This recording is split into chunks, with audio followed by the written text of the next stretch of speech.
सर्वे भवन्तु सुखिनः सर्वे सन्तु निरामया। अर्थात यह है कि सभी प्राणी स्वतंत्र और सुखी रहे।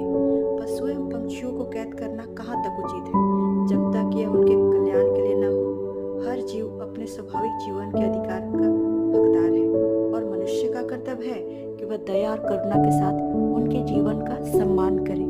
हर जीव का हक है अपने भविष्य पर, अतः सभी जीव से प्यार करें, शिकार नहीं।